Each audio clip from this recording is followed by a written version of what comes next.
Hello friends, welcome to another video, and welcome to the part in the video where I teach you how to thread your bobbin.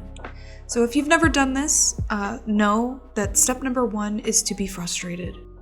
And bear with me because I do not know the terminology, but step number 2 is to release the little plastic bobbin or metal bobbin from the foot area.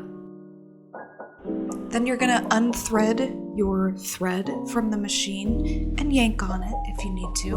Mine was stuck.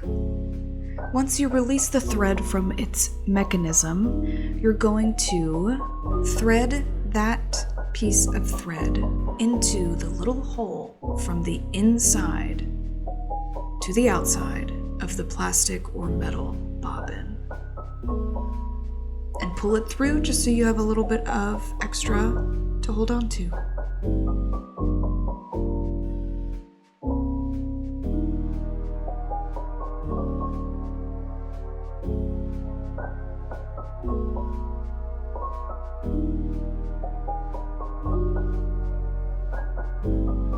You're going to place your bobbin on this little spindle.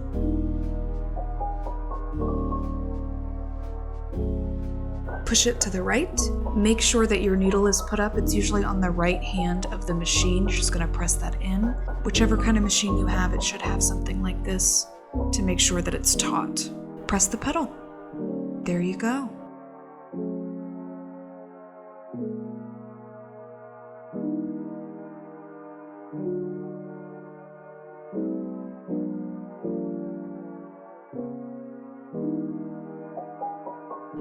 Now putting it back in is sometimes the hardest part. I remember when I first got my sewing machine, I couldn't figure it out, so I gave up sewing for 5 years. It's very simple. Place the bobbin in the hole with the thread on the left-hand side. Make sure you thread the thread back through the machine and through the needle again. And then you're just going to hand crank until that bottom thread pulls through, and keep hold of the top thread and pull it through.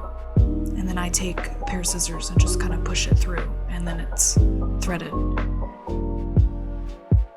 I'm doing a great job explaining this.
So I cheated just a wee little bit with this next layer.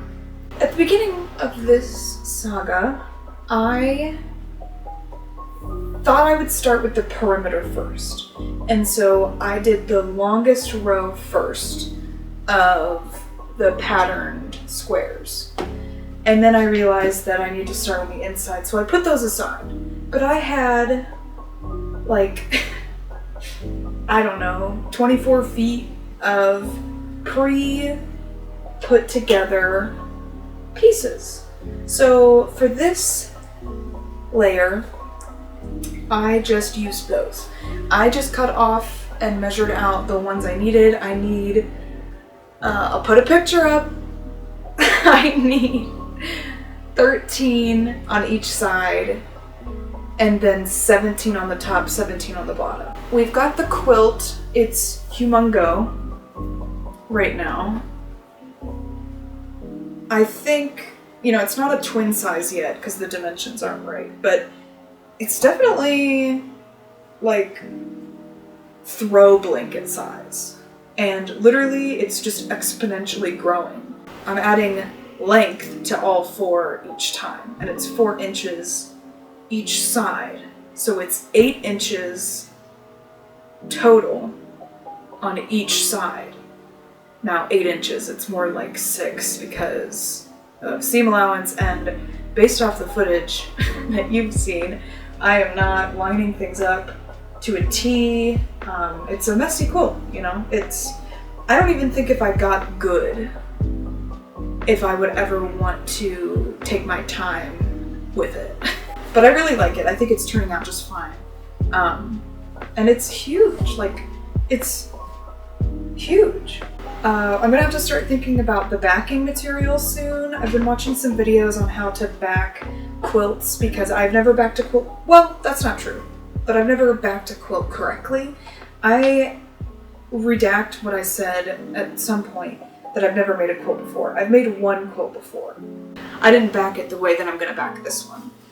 But I need to find backing material, and I think that'll be something that I talk to my sister about once this quilt top is done. And I need to get batting as well. I would like to put at least some small sheet of batting in here, and then I don't know, the designs, there's so much more to the quilt that I thought would be into it. I knew it was a project, but there's so many different layers that can make it unique and turn out differently. Even from this point, the pattern's already created. I'm already making what I think is to be the final product, but there's still so many areas where I can add change, and it's daunting, but it keeps the project still fresh and new. Thank you guys again for watching. Thanks for tagging along with me on this. I'm excited for it to be done so that there'll be documentation of like the whole process that I've done. And it's also just, I'm glad I'm documenting it because I've been wanting to do this for so long, building a quilt, and now there's proof that I did it other than like the physical product. But I hope it inspires other people who have been wanting to do something but haven't. And even if it turns out horrible, which this isn't, I don't even think it could, even if I messed it up entirely, it's its own little delicious project. And I could make a dress out of it. It's opening up so many avenues past the quilt. The quilt is the first step into the hobby that is sewing. It's a beautiful experience for me, and I hope it is one for you as well. So let's get to it. I'm gonna make my lunch, and I'm gonna put on as much perimeter as I can before duty calls.